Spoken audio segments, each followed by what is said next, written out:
ayat 1. Keadaan orang Israel setelah Yosua mati. Sesudah Yosua mati, orang Israel tanya kepada Tuhan, siapakah daripada kami yang harus lebih dahulu maju menghadapi orang Kanaan untuk berperang melawan mereka? Firman Tuhan, suku Yehuda lah yang harus maju. Sesungguhnya telah kuserahkan negeri itu ke dalam tangannya. Ayat 3, lalu berkatalah Yehuda kepada Simeon saudaranya itu, majulah bersama-sama dengan aku ke bagian yang telah diundikan kepadaku, dan baiklah kita berperang melawan orang Kanaan. Maka aku pun akan maju bersama-sama dengan engkau ke bagian yang telah diundikan kepadamu. Lalu Simeon maju bersama-sama dengan 4. Maka majulah suku Yehuda, lalu Tuhan menyerahkan orang Kanaan dan orang Feris ke dalam tangan mereka. Dan mereka memukul kalah orang-orang itu dengan bezek. 10.000 orang banyaknya. 5. Di Bezek mereka menjumpai Adoni Bezek dan berperang melawan dia. Dan mereka memukul kalah orang Kanaan dan orang Peris. Amin. Ayat 6, tetapi Adoni Bezek melarikan diri. Lalu mereka mengejarnya, menangkapnya, dan memotong jarinya dari tangannya dan dari kakinya. Ayat 7, kata Adoni Bezek, ada 70 raja dengan terpotong ibu jari tangan dan kakinya memungut sisa-sisa makanan di bawah mejaku. Sesuai dengan yang kulakukan itu. Demikianlah dibalaskan Allah kepadaku. Kemudian ia dibawa ke Yerusalem dan mati di sana. Ayat 8. Sesudah itu Bani Yehuda berperang melawan Yerusalem. Merebutnya, lalu memukulnya dengan mata pedang dan memusnahkan kota itu dengan api. Ayat 9. Kemudian Bani Yehuda maju berperang melawan orang Kanaan yang diam di pegunungan, di tanah Negeb, dan di daerah bukit. Ayat 10. Lalu suku Yehuda bergerak menyerang orang Kanaan yang diam di Hebron. Nama Hebron dahulu adalah Kiryat Arba, dan memukul kalah Sesai, Ahiman, dan Talmai. Amin. Ayat 11. Dari sana mereka bergerak menyerang penduduk Debir. Nama Debir dahulu adalah Kiryat Sefer. 12. Berkatalah Kaleb, siapa yang mengalahkan dan merebut Kiryat Sefer, kepadanya akan kuberikan Akasa, anakku menjadi istrinya. 13. Dan Otniel, anak Kenas adik Kaleb, merebut kota itu. Lalu Kaleb memberikan Aksa anaknya kepada menjadi istrinya. 14. Ketika perempuan itu tiba, dibujuknya suaminya untuk meminta sebidang ladang kepada ayahnya. Maka turunlah perempuan itu dari keledainya. Lalu berkatalah ke Kaleb kepadanya, ada apa? 15. Jawabnya kepadanya, berikanlah kepadaku suatu hadiah. Telah kau berikan kepadaku tanah yang gersang. Berikanlah juga kepadaku mata air. Lalu Kaleb memberikan kepadanya mata air yang di hulu dan mata air yang di hilir. Amin. Hakim-Hakim 1 ayat 16. Demikian bunyi firman Tuhan. Keturunan Hobab ipar Musa orang Keni itu maju bersama-sama dengan Bani Yehuda dari kota pohon korma ke padang gurun. Yehuda di tanah Negeb dekat Arab. Lalu mereka menetap di antara penduduk di sana. Ayat 17. Yehuda maju bersama-sama dengan Simeon, saudaranya itu. Lalu mereka memukul kalah orang Kanaan, penduduk Jafat. Mereka menumpas kota itu, sebab itu kota itu dinamai Horma. Ayat 18. Selanjutnya suku Yehuda merebut Gaza dengan daerahnya, Askelon dengan daerahnya, dan Ekron dengan daerahnya. Ayat 19. Dan Tuhan menyertai suku Yehuda sehingga mereka menduduki pegunungan itu, tetapi mereka tidak dapat menghalau penduduk yang di lembah, sebab orang-orang itu mempunyai kereta-kereta besi. Ayat 20. Pada Kaleb telah diberikan Hebron seperti yang dikatakan Musa dahulu, dan dari sana telah dihalaukannya anak Enak yang 3 itu. Amin. Ibu Mary, silahkan di Hakim-Hakim 1 ayat 21 sampai 25. Baik, ayat 21. Namun orang Yebus penduduk Yerusalem tidak dihalau oleh Bani Benyamin, sehingga orang Yebus itu masih tinggal di Yerusalem bersama Bani Benyamin sampai hari ini. Ayat 22. Keturunan Yusuf juga maju menyerang Betel dan Tuhan menyertai mereka. Ayat 23. Keturunan Yusuf menyuruh orang mengintai Betel. Dahulu nama kota itu Luz. 24. Ketika pengintai-pengintai itu melihat seseorang keluar dari kota itu, mereka menyapanya. Tunjukkan jalan masuk ke kota ini, maka kami akan menunjukkan kasih setia kepada engkau. Ayat 25. Lalu orang itu menunjukkan kepada mereka jalan masuk ke kota itu. Mereka mengalahkan kota itu dengan mata pedang. Tetapi orang itu dan seluruh kaumnya mereka biarkan pergi. 26. Orang itu pergi ke negeri orang Het dan mendirikan di sana sebuah kota yang dinamainya Luz. Demikianlah nama kota itu sampai sekarang. 27. Suku Manasye tidak menghalau penduduk Bet-Sehan dan penduduk segala anak kotanya, penduduk Tanak dengan segala anak kotanya, penduduk Dor dengan segala anak kotanya, penduduk Yiblem dengan segala anak kotanya, dan penduduk Megido dengan segala anak kotanya. Sebab orang Kanaan itu berkeras untuk tetap diam di negeri itu. 28. Setelah orang Israel menjadi kuat, mereka membuat orang Kanaan itu menjadi orang Rodi dan tidak menghalau mereka sama sekali. 29. Suku Efraim itu tidak menghalau orang Kanaan yang diam di Geser, sehingga orang Kanaan itu tetap diam di tengah-tengah mereka di Geser. 30.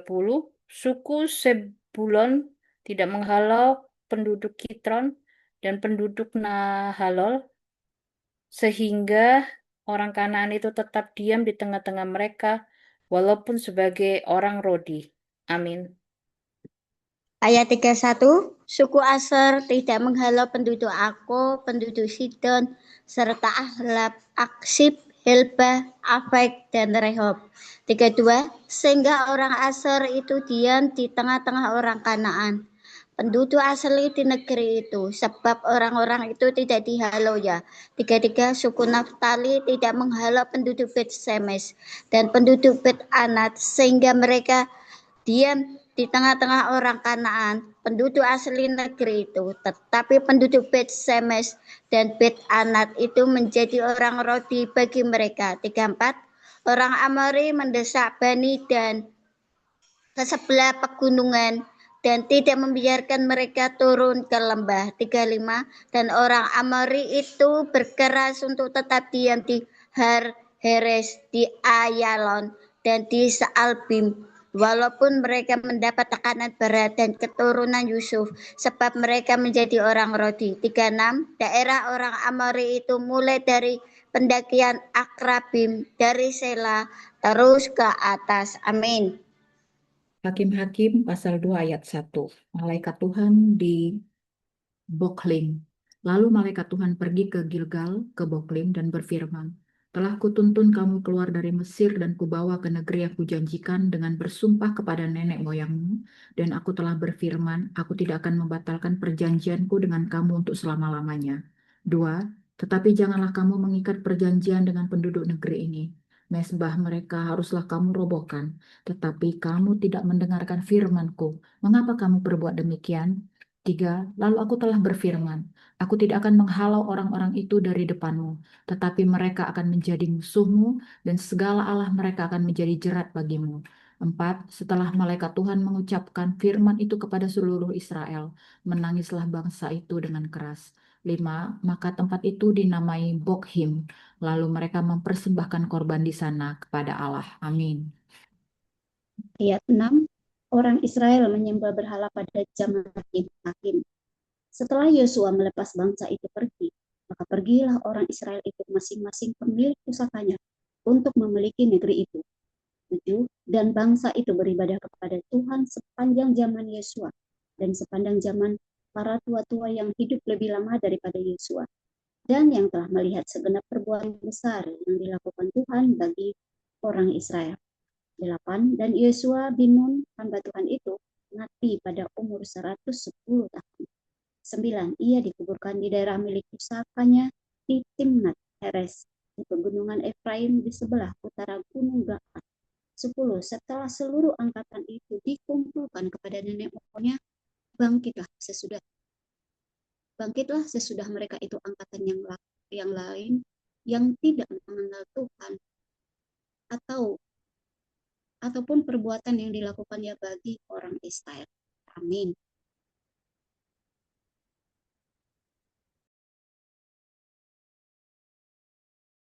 Berarti ayat 6,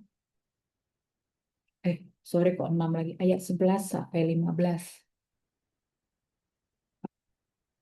Di unmute Bu Ati. Di unmute, ya. Ayat 11 sampai 15. Ayat 11.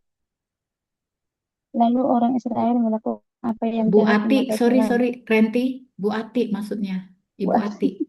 Iya, setelah Bu Ati baru Bu Renti. Silakan Bu Ati. Lalu orang Israel melakukan apa yang jahat di mata Tuhan, dan mereka beribadah kepada para Baal. 12. Mereka meninggalkan Tuhan, Allah nenek moyang mereka yang telah membawa mereka keluar dari tanah Mesir, lalu mengikuti Allah lain dari antara Allah bangsa-bangsa di sekeliling mereka, dan sujud menyembah kepadanya, sehingga mereka menyakiti hati Tuhan. Ayat 13, demikianlah mereka meninggalkan Tuhan dan beribadah kepada Baal dan para Asitoret. Ayat 14, maka bangkitlah murka Tuhan terhadap orang Israel. Ia menyerahkan mereka ke dalam tangan perampok dan menjual mereka kepada musuh di sekeliling mereka, sehingga mereka tidak sanggup lagi menghadapi musuh mereka.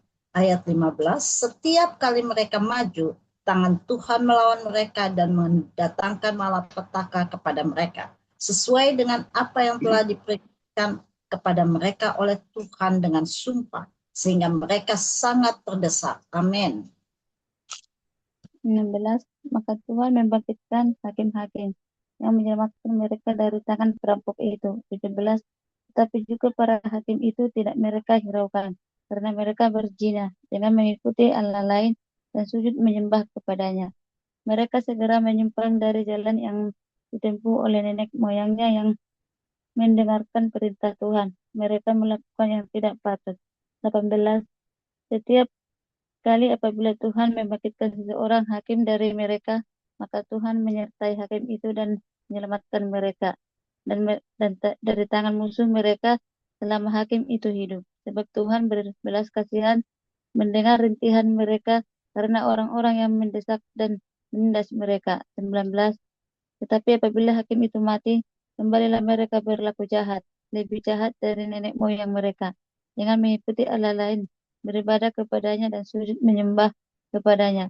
Dalam hal apapun mereka lakukan, mereka yang tegar itu. 20. Apabila murka Tuhan bangkit terhadap orang Israel, berfirmanlah ia, karena bangsa ini melanggar perjanjian yang telah kuperintahkan kepada nenek moyang mereka, dan tidak mendengarkan firman-Ku. Amin. Terus sampai 23 ya. Sampai 23. Terus, Ya, sampai 21. 23. Maka aku pun tidak mau di depan mereka satupun dari bangsa-bangsa yang ditinggalkan Yosua pada waktu matinya. 22. Supaya dengan perantara bangsa-bangsa itu aku mencobai orang Israel. Apakah mereka tetap hidup menurut jalan yang ditunjukkan Tuhan, seperti yang dilakukan oleh nenek moyang mereka atau tidak. 23. Demikianlah Tuhan memberikan bangsa-bangsa itu tinggal dengan tidak segera menghalau mereka. Mereka tidak diserahkannya ke dalam tangan Yosua. Amin.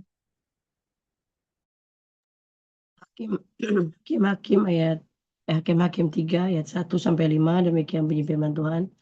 Bangsa-bangsa asli yang dibiarkan tinggal di Kanaan.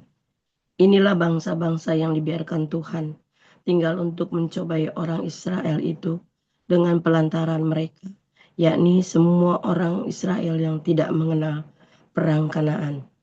Ayat 2. Maksudnya hanyalah supaya keturunan-keturunan orang Israel yang tidak mengenal perang, yang sesudah-sudah dilatih berperang oleh Tuhan. Ayat 3. Yang tinggal ialah kelima raja kota, orang Filistin, dan semua orang Kanaan, orang Sidon, dan orang Hewi, yang mendiami pegunungan Libanon, dari gunung Baal, Hermon sampai ke jalan yang menuju ke Hamat. Ayat 4. Mereka itu ada di sana supaya ia mencobai orang Israel dengan pelantaran mereka untuk mengetahui apakah mereka mendengarkan perintah yang diberikan Tuhan kepada nenek moyang mereka dengan pelantaran Musa. Ayat 5. Demikianlah orang Israel itu diam di tengah-tengah orang Kanaan, orang Het, orang Amori, dan orang Peris, orang Hewi, dan orang Yebus. Amin. Ayat 6. Orang Israel mengambil anak-anak perempuan mereka sebagai istri dan memberikan anak-anak perempuan mereka sendiri kepada anak-anak lelaki mereka, serta beribadah kepada ilah-ilah mereka. Ayat 7. Orang Israel melakukan apa yang jahat di mata Tuhan. Mereka melupakan Tuhan Allah mereka dan beribadah kepada para Baal dan para Asyera. Ayat 8. Lalu murka Tuhan menyala-nyala terhadap orang Israel, sehingga ia menyerahkan mereka ke dalam tangan Kusyan Rishyataim, Raja Aram Mesopotamia. Selama 8 tahun orang Israel takluk kepada Kusyan Rishyataim. Lalu orang Israel berseru-seru kepada Tuhan, dan Tuhan membangkitkan seorang penyelamat bagi orang Israel yang membebaskan mereka, Otniel bin Kenas adik Kaleb. Roh Tuhan menghinggapi dia dan ia menjadi hakim atas orang Israel. Ia maju berperang, lalu Tuhan menyerahkan Kusyan Rishyataim, Raja Aram, ke dalam tangannya, sehingga ia mengalahkan Kusyan Rishyataim. Amin. 11. Lalu amanlah negeri itu 40 tahun lamanya. Kemudian matilah Otniel, anak Kenas. Ehud. 12. Tetapi orang Israel melakukan pula apa yang jahat di mata Tuhan. Lalu Eglon, Raja Moab, diberi Tuhan kuasa atas orang Israel. Lalu oleh sebab mereka telah melakukan apa yang jahat di mata Tuhan. 13. Raja ini mengajak Bani Amon dan Bani Amalek menjadi sekutunya.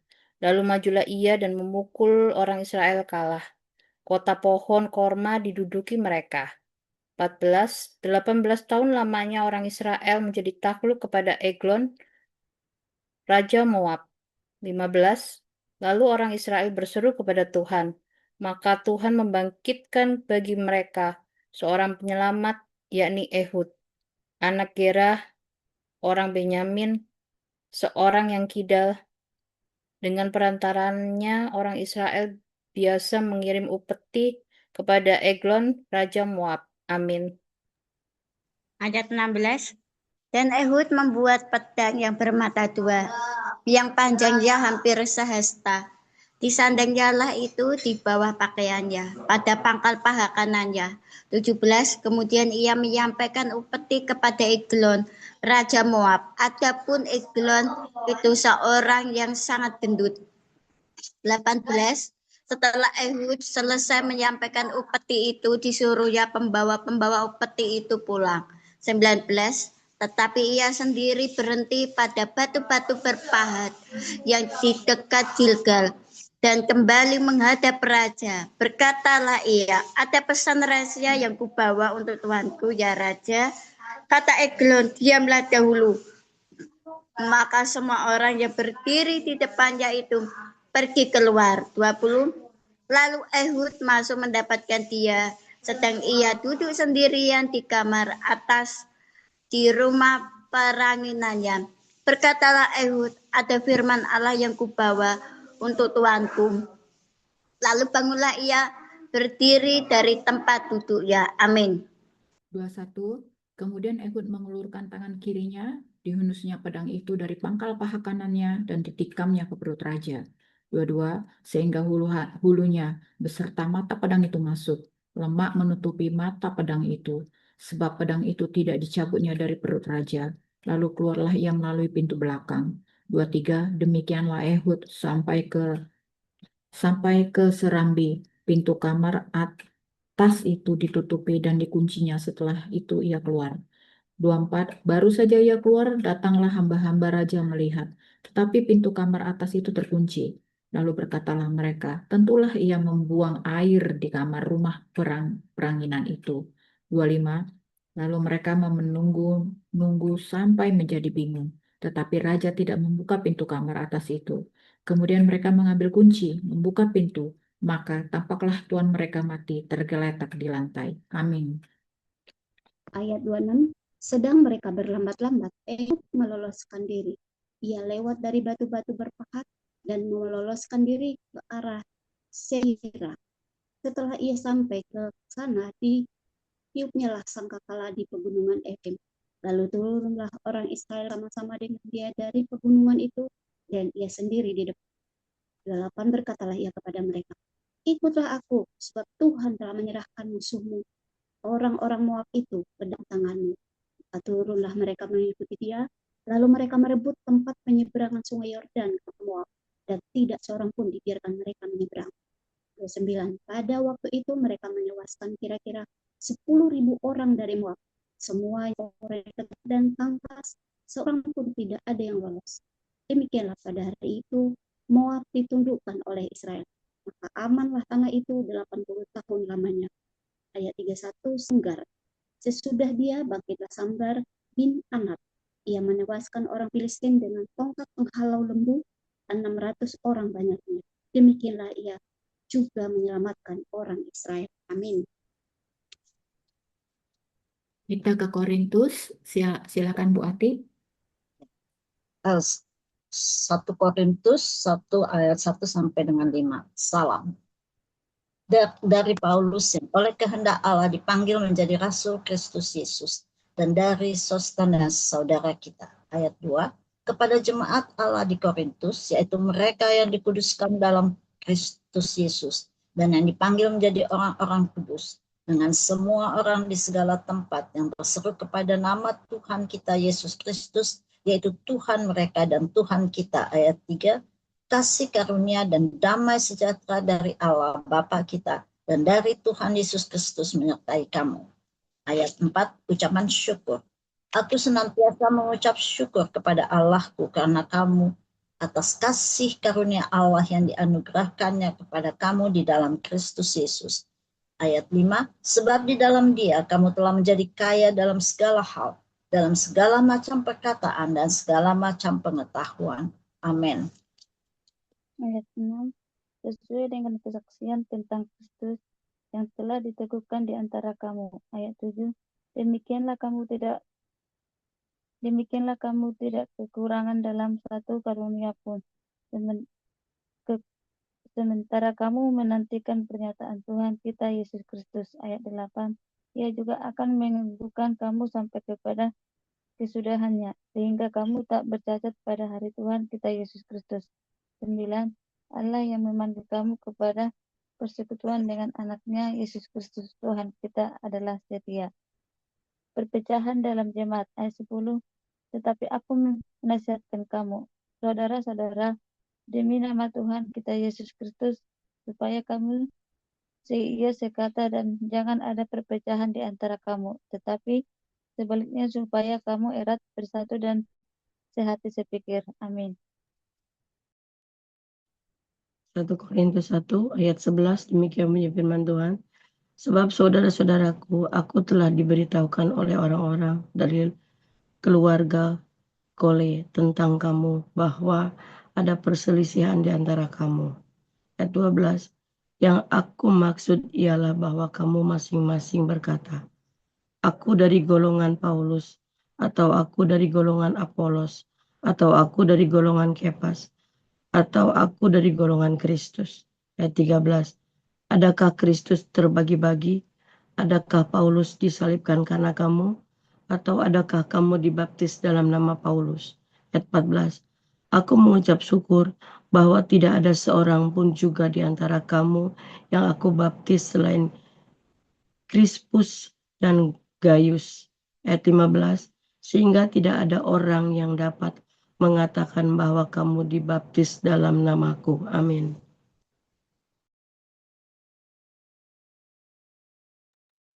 Ayat Ayat ayat 6. 16, Bu. Juga keluarga Stefanas aku yang membaptisnya. Kecuali mereka, aku tidak tahu apakah ada lagi orang yang aku baptis. Sebab Kristus mengutus aku bukan untuk membaptis, tetapi untuk memberitakan Injil. Dan itu pun bukan dengan hikmat perkataan, supaya salib Kristus jangan menjadi sia-sia. Hikmat Allah dan hikmat manusia. Ayat 18. Sebab pemberitaan tentang salib memang adalah kebodohan bagi mereka yang menuju kebinasaan. Tetapi bagi kita yang diselamatkan, pemberitaan itu adalah kekuatan Allah. Ayat 19. Sebab ada tertulis, Aku akan membinasakan hikmat orang-orang berhikmat dan kearifan orang-orang arif akan kulenyapkan. Ayat 20. Di manakah orang yang berhikmat? Di manakah ahli Taurat? Di manakah pembantah dari dunia ini?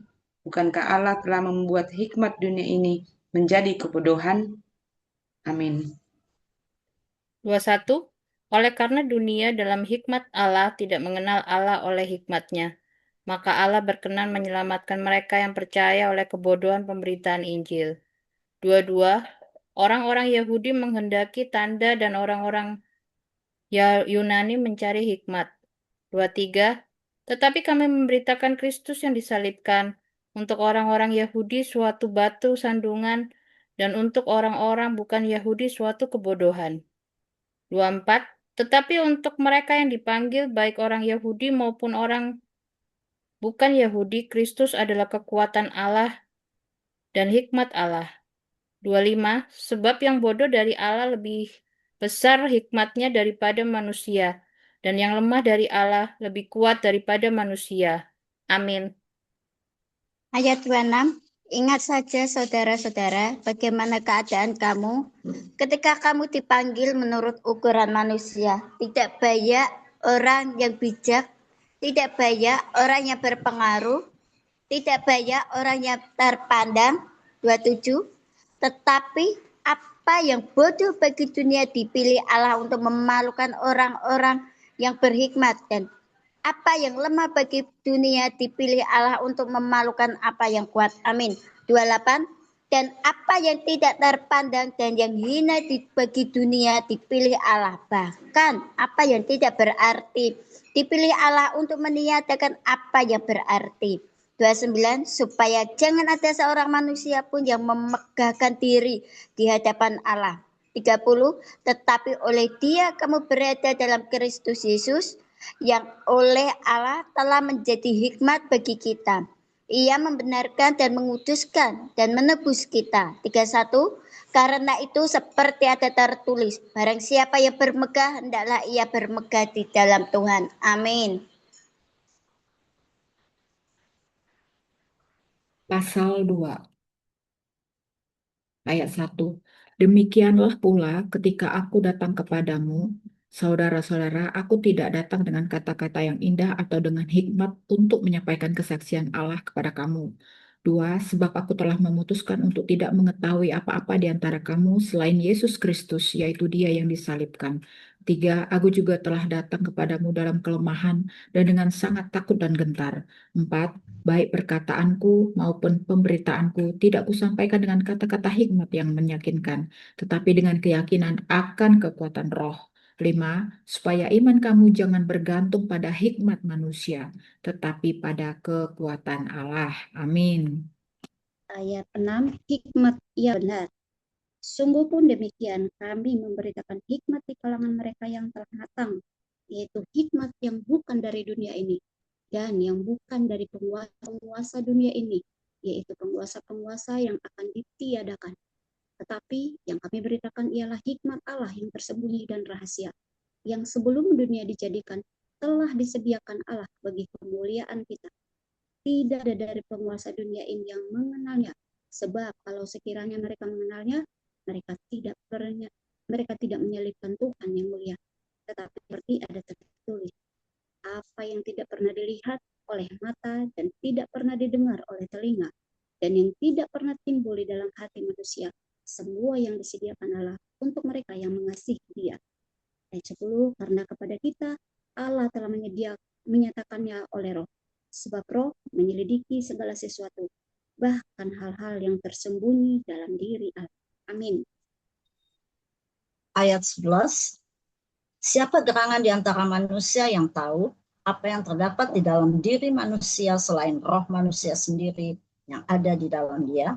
Demikian pula lah tidak ada orang yang tahu apa yang terdapat di dalam diri Allah selain roh Allah. Ayat 12, kita tidak menerima roh dunia, tetapi roh yang berasal dari Allah, supaya kita tahu apa yang dikaruniakan Allah kepada kita. Ayat 13, dan karena kami menafsirkan hal-hal rohani kepada mereka yang mempunyai roh, kami berkata-kata tentang karunia-karunia Allah dengan perkataan yang bukan diajarkan kepada kami oleh hikmat manusia, tetapi oleh roh.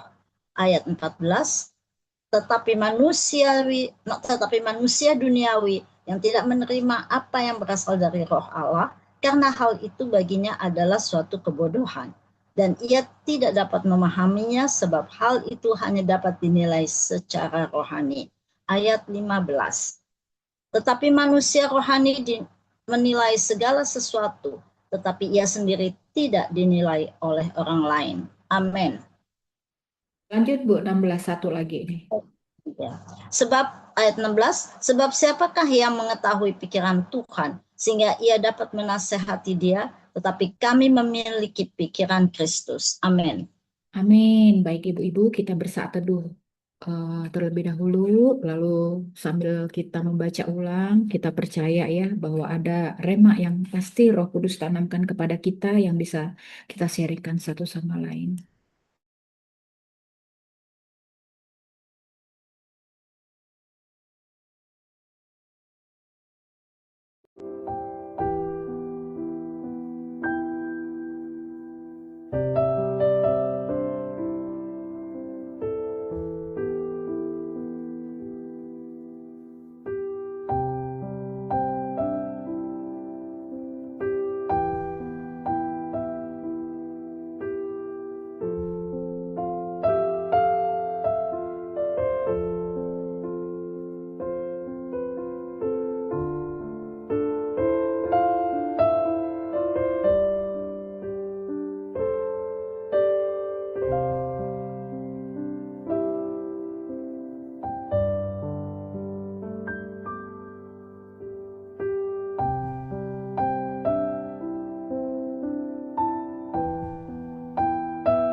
kita sudah membaca ya. Kita sudah membaca 5 pasal tadi ya. Ini kita masuk di Hakim-Hakim ya. Setelah selesai membaca Roma, Hakim-Hakim 1, 2, dan 3 ya. Jadi secara sekilas ya, Hakim-Hakim 1 ini menceritakan tentang keadaan bangsa Israel setelah kematian Yosua ya. Jadi di sini diceritakan bagaimana mereka melanjutkan penaklukan terhadap tanah Kanaan, tetapi mereka tidak sepenuhnya taat kepada Tuhan ya. Nah, nanti kita bisa lihat pesan-pesan rohani apa yang disampaikan di hakim-hakim ini ya. Di sini kita bisa baca ada pesan mengenai ketaatan, lalu pesan mengenai kompromi ya, dan ada pesan bahwa awal yang baik tidak menjamin akhir yang baik juga ya di Hakim-Hakim 1 ini ya. Lalu di Hakim-Hakim 2 di sini kita bisa melihat akibat dari ketidaktaatan Israel ya. Jadi ini sebenarnya sudah dimulai di pasal 1 kita sudah melihat eh, ketidaktaatan Israel. Nah, di sini kita bisa melihat adanya pola yang berulang ya ibu-ibu ya, pola berulang mengenai dosa yang kalau kita tarik ke dalam konteks masa kini itu pun terjadi ya, ada perulangan pola dosa yang dilakukan oleh orang tua kita, dilakukan oleh kita seperti itu ya. Nah ini pun terjadi di bangsa Israel melalui hakim-hakim 2 ini ya. Muncul juga di sini generasi baru ya, generasi baru yang melupakan Tuhan. Jadi setelah Yosua dan para tua-tua itu meninggal, muncul generasi baru yang tidak mengenal Tuhan dan mereka menyembah berhala. Demikian juga terjadi di dalam konteks masa kini ya. Nggak usah bilang generasi kita, tapi generasi masa sekarang yang generasi gadget hidupnya, generasi AI, generasi ChatGPT ya. Nah, itu memang betul-betul kita sebagai orang tua harus memberi warisan ya, warisan rohani yang kuat kepada anak kita. Lalu di pasal ketiga, nah ini di pasal ketiga nih, ya di pasal ketiga ini kelanjutan daripada pasal kedua di sini Israel jatuh di dalam dosa. Juga di sini diuraikan mengenai hakim-hakim ya. Hakim jadi ada satu siapa? Ada Otniel, Edhun dan Samgar ya. Pastinya ada pesan-pesan rohani juga ya yang diberikan kepada kita dari pembacaan di hakim-hakim ini. Lalu kita lompat ke Korintus ya. Nah, Korintus 1 dan 2 ini Korintus 1 dan 2 ini ya, kalau di pasal 1 itu secara umum kita jangan sampai terpecah-pecah ya, karena Kristus adalah pusatnya. Sedangkan di pasal 2 ini hikmah sejati datangnya daripada Roh Allah ya, jadi bukan daripada roh dan logika manusia. Baik ibu-ibu, mungkin ada ibu-ibu yang mempunyai rema atau kesaksian terkait pembacaan kita 5 pasal ini, silahkan.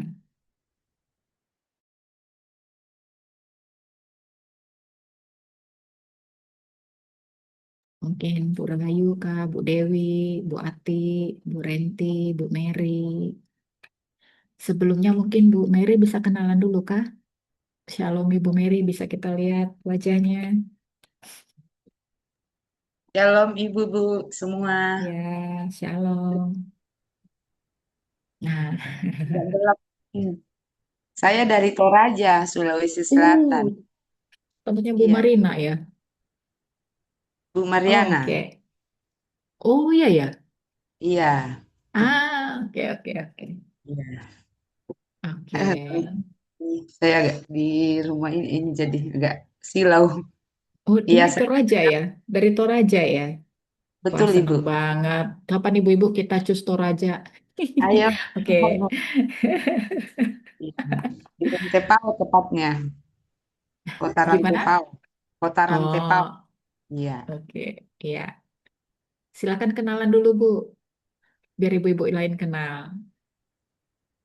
Oh ya, nama saya Bu Mary.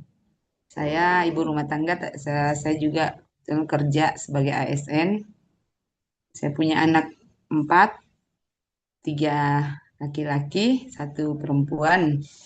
Dan puji Tuhan mereka sudah kerja. Yang satu yang cewek terakhir masih kuliah di Makassar. Ya, dan saya dari Gereja Toraja Jemaat Rantepau. Oke, baik. Terima kasih Ibu Mary. Dapat Kasih. info ini dari mana? Saya kebetulan pas buka apa itu ya. Saya kebetulan ikut yang baca Alkitab, perempuan baca Alkitab, tapi yang malam sekali, tengah Oh, yang malam. Bu Kristi. Yang Bu Kristi. Tapi Oh, kadang ke jam 1 sampai jam 1. ketiduran. Iya, Iya, karena kan Wita toh. iya. Iya, Heeh. sama kayak saya juga. Oke. Ibu di mana? Saya di Bali, Bu. Oh, di Bali. Iya, waktunya itu jadi lebih cepat kita malamnya. Iya, Mm-mm. lebih Mm-mm. sejam. Ya, terima kasih Ibu Mary. Selamat bergabung ya. Kita kadang ada baca siang, ada baca malam, supaya Oh, ibu-ibu yang nggak bisa ikut dibaca malam, mereka ikut di iya, siang ya. Jadi kadang-kadang sesuai jadwal nanti setiap minggu kan kita bagi, nanti tinggal menyesuaikan. Kalau bisa kita ikut setiap hari bagus ya kan. Kalau lagi ada kegiatan, nggak usah ikut nggak apa-apa ya. Jadi di baik, sini kita tidak mau memaksa orang ya ketika membaca firman ya. Jadi itu sesuai dengan waktu yang terbaik untuk masing-masing baik, kita. baik, ya. Ya, Terima kasih. Bu Dewi, makasih. Selamat datang ya Bu Mary ya. Bu Oke. Dewi, kali mau ada remakah Bu Rahayu dari Korintus mungkin? Iya, Kak Juli. Aku Silakan.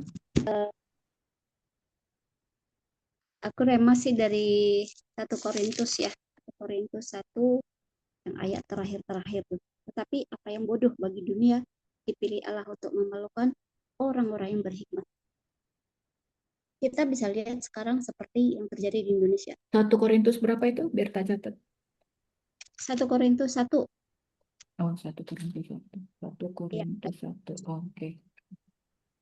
itu. Jadi di situ yang orang dunia anggap bodoh, tapi di mata Tuhan, nah itu yang terjadi sekarang ya di Indonesia ini. Pemerintahan kita, orang menganggap presiden kita yang terdahulu itu orang pelongo, tapi setelah terbongkar semuanya, ya orang mulai menganggap bahwa beliau itu presiden top gitu. Cuman masih terus gulir, nggak tahu seperti apa, tapi paling tidak sudah Tuhan singkapkan sedikit demi sedikit. Itu yang di pasal 27, di pasal 1 ayat 27 sampai 30 itu. Itu tadi pas lagi baca, iya juga ya bener ini gitu. Yang manusia tidak berguna, tidak punya sesuatu yang bisa diandalkan atau apalah. Tapi di mata Tuhan bukan seperti itu. Bahkan orang akan terkagum-kagum. Nah, terus aku cerita sedikit mengenai perjalanan ke Al Zaitun kemarin. Ponpes Al Zaitun tanggal 7 dan tanggal 8. Kita ada simposium di sana. Dan setelah bertemu dengan Bapak Panji Gumilang itu, dan kita melihat lokasi di sana itu memang luas banget ya. Kita juga nggak sempat waktunya untuk berkeliling. Tapi paling tidak pusatnya itu kita lihat. Gitu. Kita saat memasuki ke sana, yang namanya pondok pesantren itu kan udah pastilah di pikiran kita tuh penampilannya udah pasti berbeda gitu. Udah gamis-gamis banget lah atau koko-koko gitu pakaiannya. Tapi yang kita lihat nggak seperti itu.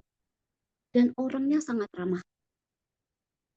Ya mungkin mereka udah tahu kalau kita akan datang ke sana. Tapi tidak, kita kan kalau misalnya ke masjid yang ada di sekitar sini aja kan kita udah bisa melihat berbeda ya penampilannya, udah kayak yang suci banget gitu, yang udah alim-alim banget lah. Kalau di sana itu benar-benar seperti kita gitu, tidak menonjolkan bahwa mereka itu yang orang suci gitu, enggak. Dan setelah kita bertemu dengan beliau pun, dia kita seperti melihat dia itu seperti, ya kita memang nggak pernah ngelihat langsung Soekarno ya, tapi melihat beliau itu seperti Soekarno. Dan ternyata setelah beliau bercerita, walaupun nggak panjang lebar ya, makanya dia rencana juga akan mengundang kami kembali atau kapan, dia masih banyak yang cerita gitu. Tapi setelah dia hadir gitu di tengah-tengah kita, berbicara di depan, dia benar-benar seperti Soekarno. Orangnya nasionalis banget. Dan dia tidak suka urusan agama itu dicampur aduk dengan pemerintahan itu, apalagi politik, dia nggak mau. Jadi dia pun sedikit bercerita tentang dia di penjara karena menyanyikan lagu Shalom itu ya. Kami sendiri pun nggak tahu itu lagu.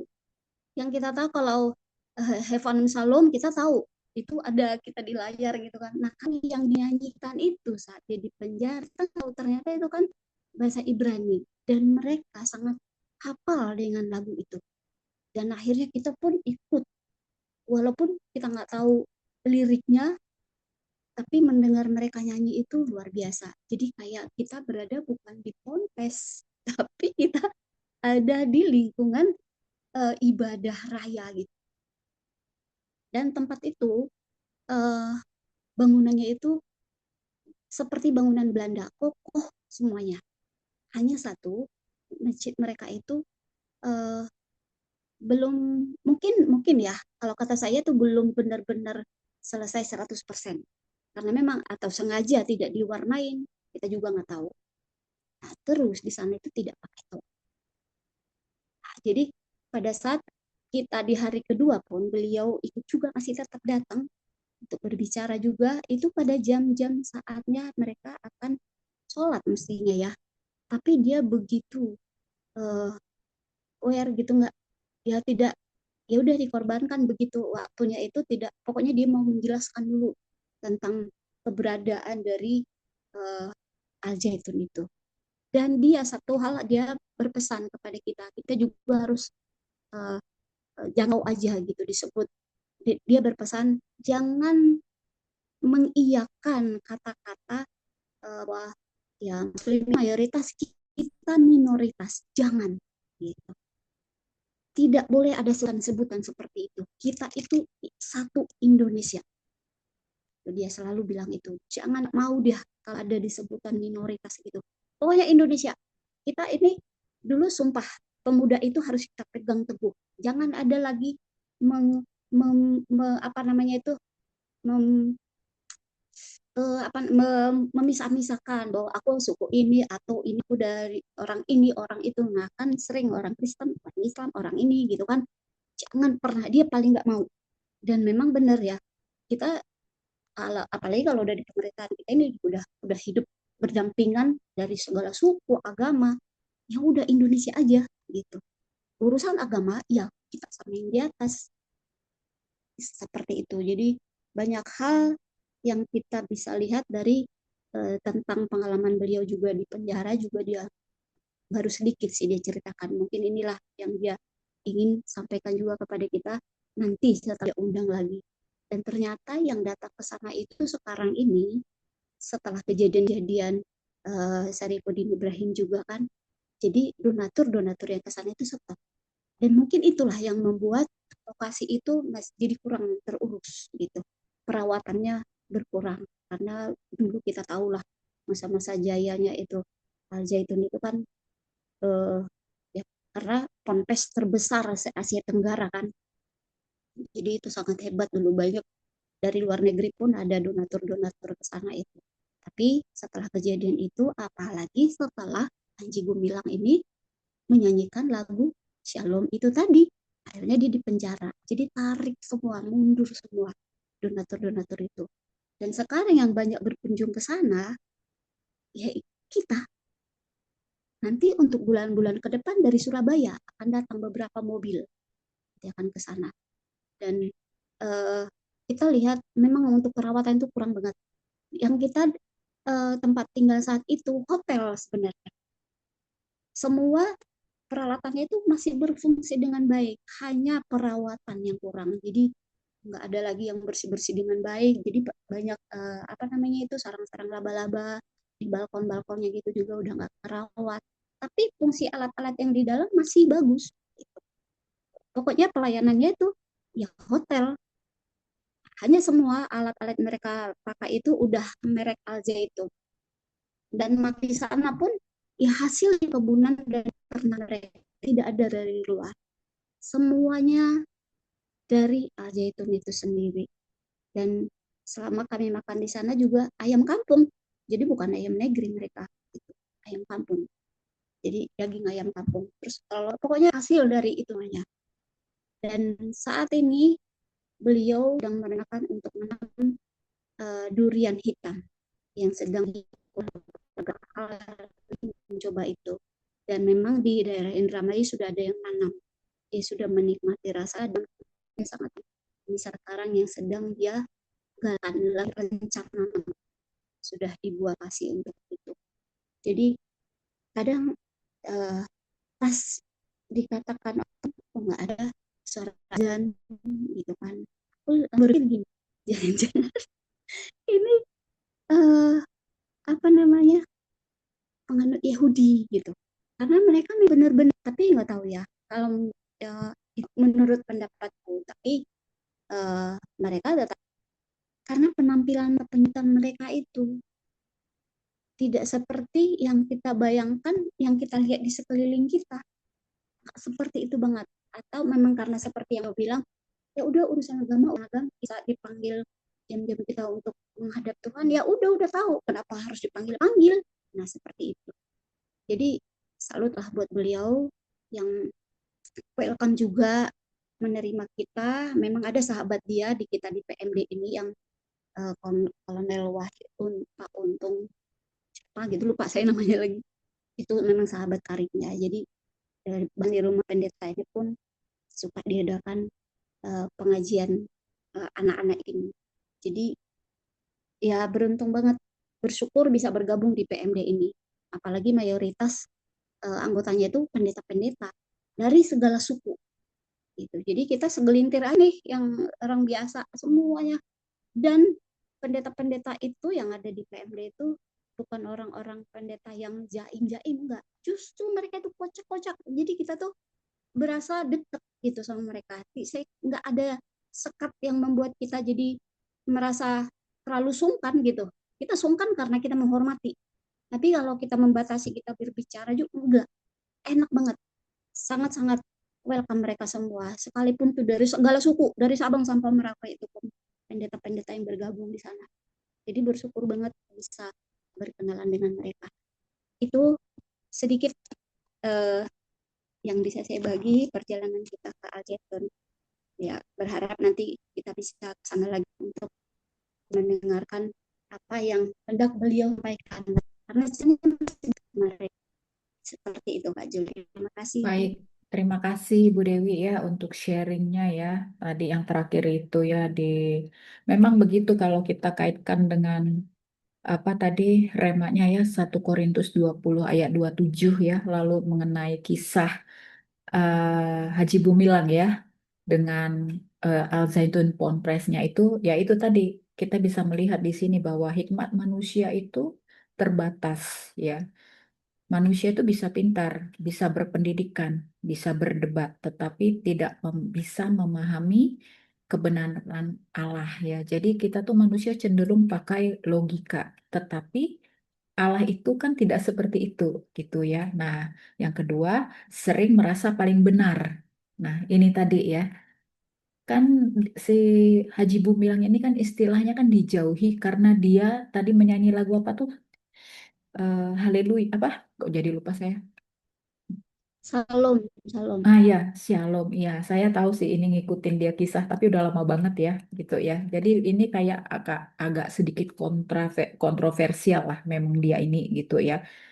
Nah, tapi ya itu tadi ya, kita ini orang Indonesia nih ya, karena yang saya dengar tadi itu tidak ada kata mayoritas dan minoritas. Kita ini satu Indonesia, tetapi Indonesia ini memang memasukkan unsur agama menjadi politik. Padahal itu sebenarnya dua hal yang tidak boleh disatukan. Sehingga itu tadi, jadilah yang sering merasa paling benar. Ya, itu tadi sering merasa paling benar dan akhirnya kata-kata yang ada kata shalom lah yang cenderung ke arah ke Kristen lah begitu ya. Pasti selalu ya itu tadi dizolimin dalam tanda kutip dan pada akhirnya itu kan donor-donor akhirnya selesai dan tadi sudah diuraikan bagaimana kondisi Al Zaitun Ponpes itu pada akhirnya ya seperti itu. Nah, itu tadi yang kedua saya dapat juga di sini tadi di 1 Korintus 1 itu ayat 20 apa yang dianggap oleh dunia itu aneh atau bodoh ini sebenarnya ya kan? Ini adalah cara Allah menyelamatkan dunia. Jadi itu logikanya manusia itu tidak akan pernah selaras dengan cara bekerja Tuhan, gitu ya. Cara bekerja Tuhan itu tuh di luar nalarnya manusia. Makanya orang yang kalau sudah kepenuhan di dalam Roh Kudus ya di tadi ini di Hakim-Hakim sebenarnya kita bisa baca di Hakim-Hakim 3 itu yang mengenai hakim si Etnut, Otniel sama siapa lagi nih Samgar. Mereka itu siapa sih? Tapi mereka dipakai Tuhan loh. Ah, gitu kan. Bukan emang mereka tamatan teologi S1, S2, orang yang pintar. Enggak. Kalau dibaca baik-baik, mereka siapa? Ah, gitu ya.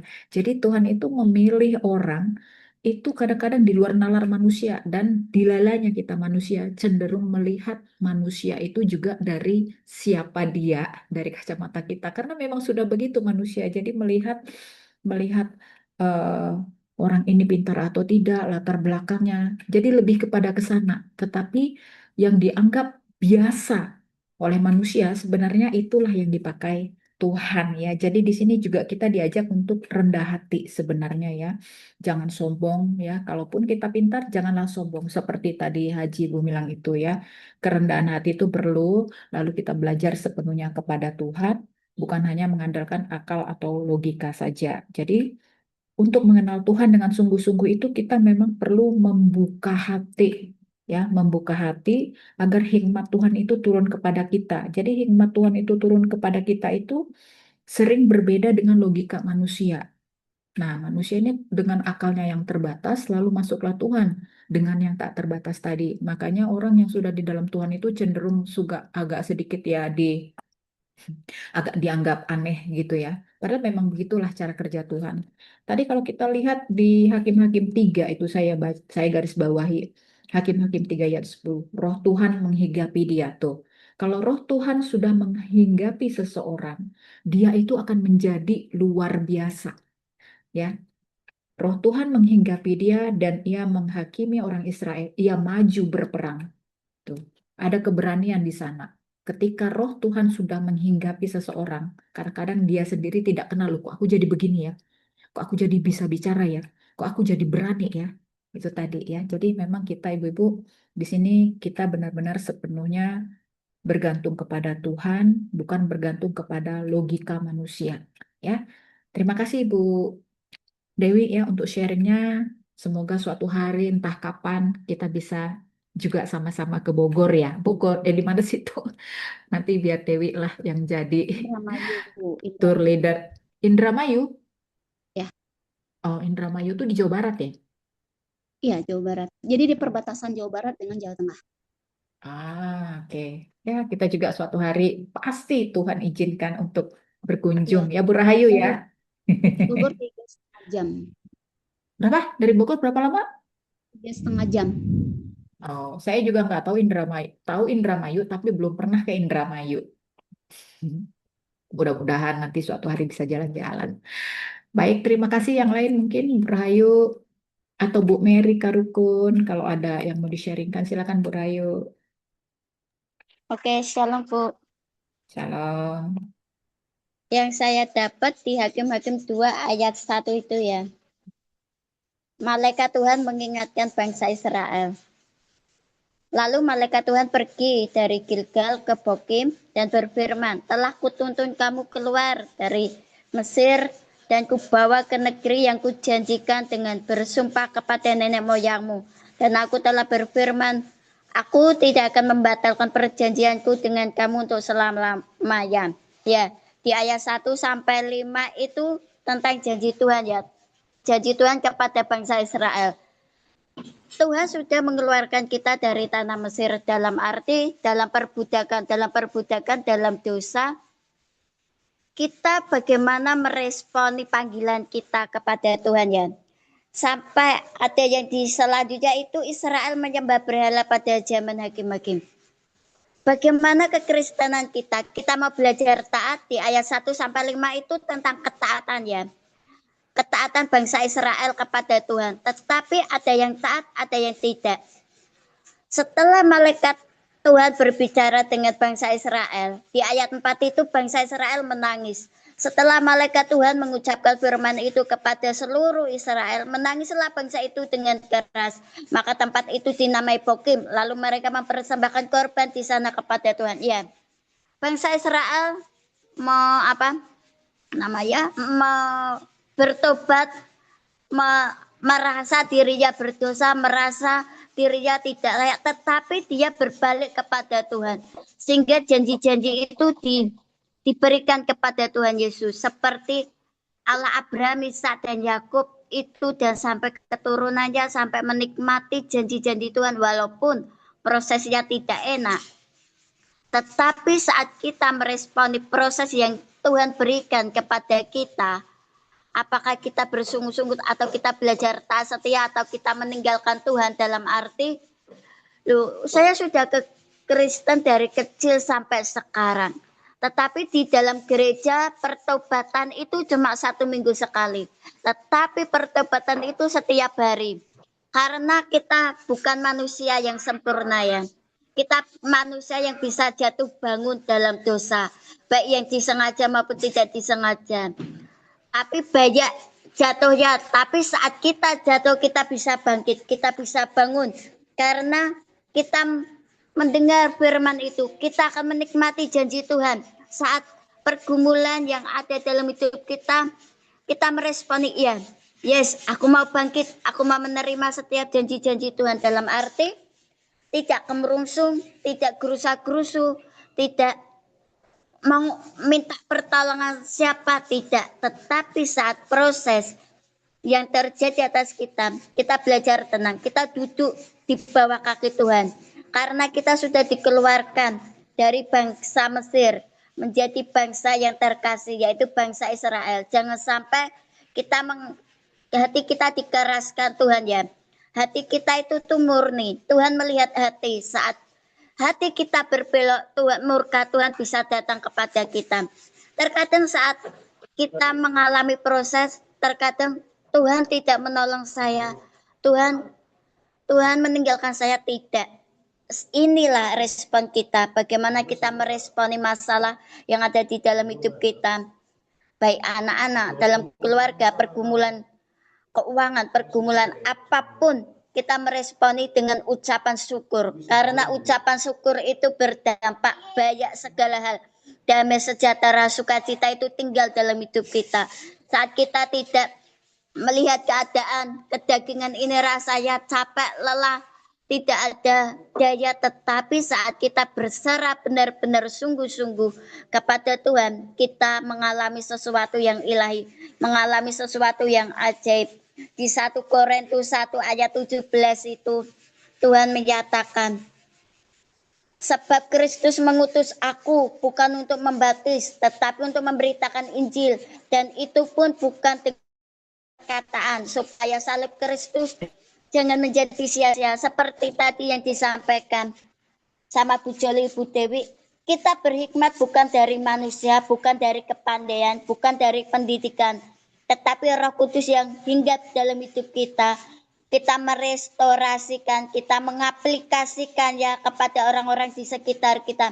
Bagaimana roh itu lebih, karena roh Tuhan lebih besar dibanding roh-roh yang di dunia ini. Jadi seperti apa yang disampaikan tadi, kita tidak dijajah secara fisik, secara apa, tetapi secara gadget, secara film, secara sosmed, kita sudah dijajah. Kita berbalik ke tanah Mesir, jangan sampai kita ke tanah Mesir lagi. supaya gimana kita bisa menikmati janji Tuhan itu. Ya kita belajar taat setia kepada Tuhan. Jangan sampai kita kembali ke Mesir. Karena dunia ini sudah dijajah oleh teknologi, oleh sesuatu yang ada di depan kita.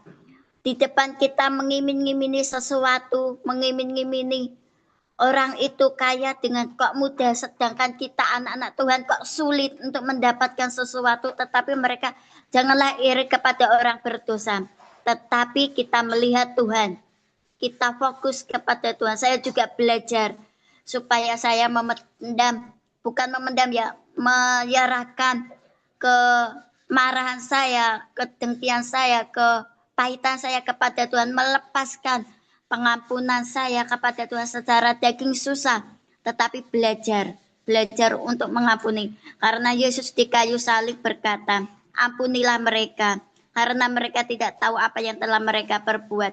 Jadi inilah kita mengingat salib Kristus. Kita adalah pekerja-pekerja Tuhan. Kita untuk memberitakan Injil kebenaran firman Tuhan. Mintalah Roh Kudus pengurapan perkenanan Tuhan atas hidup kita, supaya kita bisa menyampaikan dengan selaras dengan firman, tidak melenceng dari firman Tuhan. Karena setiap hari kita membaca firman, tidak hanya menjadi pendengar, pembaca, tetapi melakukan. Keseharian kita, kehidupan kita, bagaimana, apakah kita mencerminkan karakter Kristus, kasih Kristus, atau sebaliknya kita berkarakter seperti dunia ini. Karena kita bukan serupa dengan dunia, tetapi kita serupa dan segambar dengan Yesus Kristus. Tuhan menciptakan kita mempunyai tujuan yang ilahi, supaya anak-anaknya menikmati janji-janji Tuhan. Saya juga bergumul, saya juga berdoa supaya janji-janji itu saya terima, keturunan saya sampai dipanggil Tuhan. Kita nikmati semua janji-janji Tuhan itu. Terima kasih Bu Joli. Amin, terima kasih Bu Rahayu ya. Ibu-ibu, sebenarnya Hakim-Hakim 2 nih yang menjadi rema Bu Rahayu itu sebenarnya gambaran dari hidup kita loh. Ya, Hakim-Hakim 2 ayat 1 sampai 5. Kita tahu yang pertama dari ayat yang pertama ini bahwa Tuhan itu setia pada janjinya. Kita bisa lihat ya di Hakim-Hakim 2 ayat 1 bagian yang terakhir itu. Aku berfirman, aku tidak akan membatalkan perjanjianku dengan kamu untuk selama-lamanya. Di sini ya kita diingatkan bahwa Tuhan itu adalah Tuhan yang setia dan tidak pernah ingkar janji. Tetapi bagaimana orang Israel? Bagaimana kita? Tuhan itu tidak pernah ingkar janji, dia setia. Bagaimana kita? Apakah kita setia?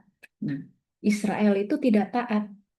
Nah, di ayat 2 itu kan, tetapi kamu janganlah mengikat perjanjian dengan negeri ini. Mesbah mereka haruslah kamu roboh. Tetapi kamu tidak mendengarkan. Mengapa kamu perbuat demikian? Tuhan kan menegur Israel yang tidak taat. Demikian juga kita. Kita harus pegang satu, bahwa Tuhan itu adalah Tuhan yang setia. Tuhan itu ya, di luar tadi tuh, Tuhan yang tidak pernah ingkar janji. Tuh, udah di situ kita harus ingat. Tetapi kita ada seperti orang Israel. Kita itu tidak taat sampai ditegurnya orang Israel. Ya mungkin tadi Bu Rayu udah bilang, dalam bentuk apa sih kita kadang-kadang kita itu melencengnya. Kita ini bahayanya sekarang ini di zaman teknologi ini loh ibu-ibu ya. Kita sudah saling tahu lah, kita ini perempuan yang Shopee lah, matanya suka shopping-shopping, teknologi itu bahaya. Itu addicted, itu kecanduan terhadap media, HP ya, HP. Itu sudah tidak bisa dipungkiri lagi. Ya, itu juga sebenarnya berhala ya. Benar nggak sih kita prioritas Tuhan pas bangun pagi itu kita memang betul kita mendengar, kita doa pagi atau apa. Tapi benar nggak sih, coba diri sendiri ada yang jawab gitu ya. Karena saya juga refleksi diri sendiri ya. Tuhan, aku benar nggak sih sebenarnya memprioritaskan kau baru yang lain? Ya, sama seperti halnya Israel, dia tidak taat, demikian juga kita. Kadang kita tidak taat, kadang kita berkompromi dengan dosa. Tuhan tegur. Lalu setelah Tuhan tuh tegur kalau dalam kita itu kan dalam peringatan-peringatan dalam kejadian hidup kita ya. Kalau kemarin Yuli itu ada kesaksian di Malang bahwa dia itu kan Gojek, kemudian dia tabrakan. Puji Tuhan, itu padahal dia berjalan dalam keadaan kencang, yang sebelah sana kencang dan mereka tabrakan. Dan dia kena marah, tapi puji Tuhan, dia bilang dia tidak mati, tapi dia bilang bahwa itu adalah teguran Tuhan padanya karena dia terlalu sibuk bekerja dan dia melupakan atau tidak memprioritaskan Tuhan di dalam hidupnya. Itu menurut dia adalah teguran. Gak apa-apa ya, bisa seperti itu. Orang kadang-kadang diberi kesadaran, memang harus ada satu kejadian-kejadian di dalam hidupnya sehingga menyadari bahwa Tuhan, Engkau menegur aku. Seperti halnya orang Israel di sini ditegur, demikian juga kita. Mungkin banyak hal dalam hidup kita yang tanpa kita sadari, itu sebenarnya teguran Tuhan, gitu ya. Teguran Tuhan terhadap hidup kita, ya. Nah, demikian juga yang di Hakim-Hakim ini, yang mengatakan seperti itu. Nah, akibat tidak taat, tadi bangsa-bangsa ini akan menjadi jerat tadi di sini ya. Dewa-dewa itu menyesatkan Israel. Ya, kita juga begitu. Kita tuh harus hati-hati intinya ya ibu-ibu ya. Kita orang yang sudah tahu kebenaran. Kita ini Israel yang berkali-kali jatuh. Kita sudah baca dari perjanjian awal sampai Hakim-Hakim isinya sama. Israel yang taat, terus tiba-tiba kembali lagi nyembah berhala. Taat, nyembah lagi berhala, jatuh. Itu berulang-ulang itu terus yang kita baca. Itulah gambaran hidup kita. Kita adalah Israel yang berkali-kali jatuh. Sehingga ini mengingatkan kita ya untuk kita sadar, bertobat, belajar dari kesalahan, dan belajar untuk tidak mengulanginya lagi ya. Terima kasih Bu Rahayu. Tadi untuk remaknya luar biasa. Apakah ada ibu-ibu lain lagi? Kalau tidak mungkin Bu Rahayu bisa tutup doa. Silakan Bu Rahayu.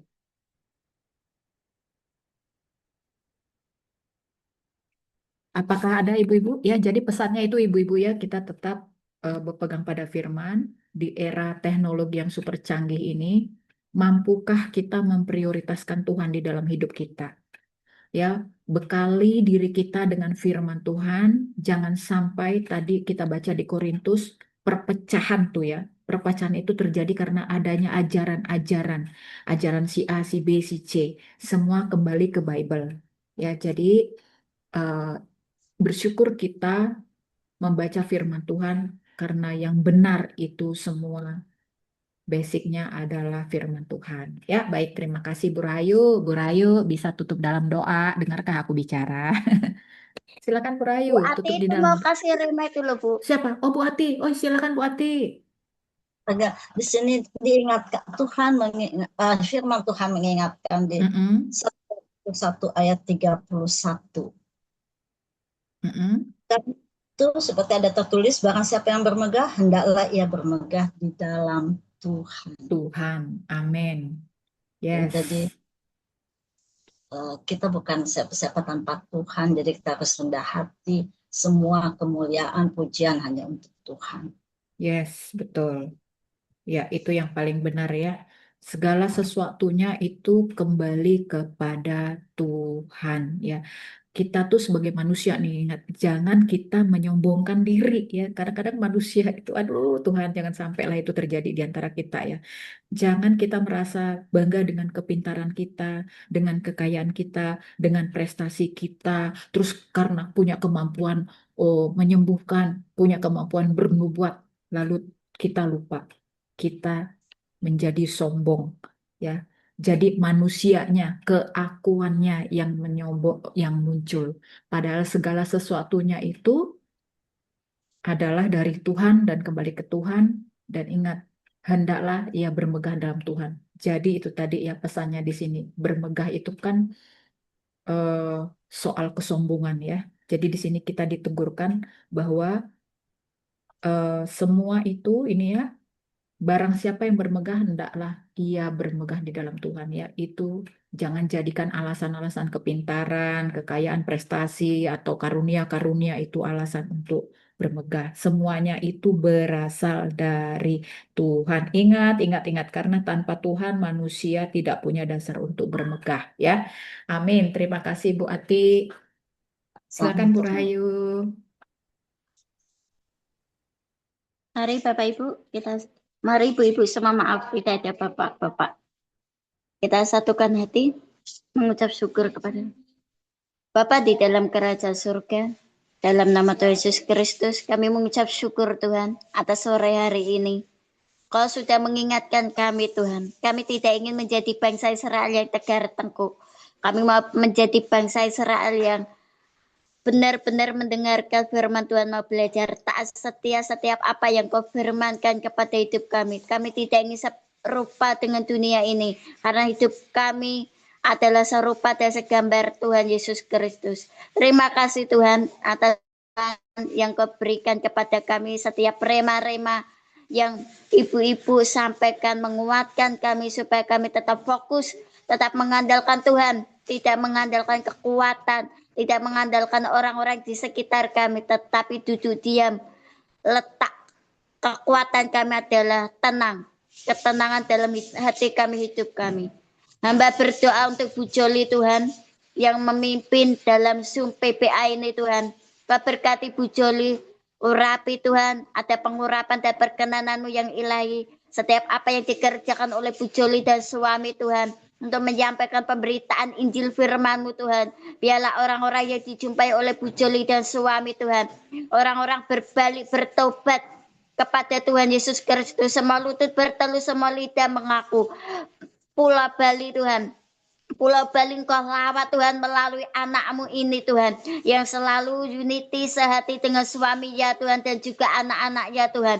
Kau berkati masa sekolah ya Tuhan, masa remaja ya Tuhan. Biarlah Engkau yang ambil alih Tuhan. Engkau berikan roh hikmat, pengertian dan wahyu akan anak-anak ya Tuhan, supaya anak-anak ya juga takut akan Engkau. Setiap keputusan-keputusan yang diambil oleh anak-anak Bu Joli dan juga Bu Joli suami Tuhan, yaitu melibatkan Tuhan Yesus Kristus, bukan dengan akal budi Bu Joli dan suami dan juga anak-anaknya, tetapi Roh Kudus yang ambil alih semuanya. Berkati pelayanan Bu Joli dan juga suami ya Tuhan. Biarlah apa yang dikerjakan Bu Joli Engkau jadikan berhasil dan beruntung. Dan melalui PPA ini Tuhan, biarlah PPA ini sampai ke ujung dunia, sampai ke ujung bumi, sehingga orang-orang yang belum mengenal Tuhan bisa mendengarkan firman Tuhan, bisa mendengar suara Tuhan melalui Bible ini Tuhan, melalui baca Alkitab ini Tuhan. Karena Alkitab ini bukan hanya sebuah logos, bukan hanya sebuah buku yang paling tebal, tetapi Alkitab ini, firman ini adalah Tuhan sendiri yang berbicara. Siapapun yang mendengarkan ya Tuhan, mereka tertemplak, mereka mendengarkan Engkau berbicara atas mereka Tuhan. Terima kasih Tuhan, terima kasih. Hamba berdoa untuk Bu Ati, Bu Joli, Bu Haryani, Bu Mary, Bu Nace, Bu Ranti, dan hamba Tuhan Bu Haryani. Biarlah kami dalam track-Mu Tuhan berjalan sederep selangkah bersama Tuhan Yesus. Sebentar lagi Tuhan, kami mau menjalankan aktivitas kami. Kami mau melanjutkan Tuhan, pimpin dan tuntun setiap aktivitas kami Tuhan, sehingga kami bisa juga beristirahat Tuhan. Terima kasih kesehatan, kekuatan Kau berikan kepada kami, pemeliharaan, penyertaan-Mu kami rasakan hingga saat ini Tuhan. Nafas yang baru, kami bisa menghirup udara yang segar. Terima kasih Tuhan, kami mau berpisah dengan ibu-ibu yang lain Tuhan. Biarlah Engkau tetap berbicara dalam hidup kami. Walaupun kami beraktivitas apapun, kami rindu Tuhan, Kau tetap berbicara dalam hidup kami. Terima kasih Tuhan, terima kasih hanya di dalam nama Tuhan Yesus Kristus kami berdoa dan mengucap syukur. Haleluya. Amin. Amin. Terima kasih.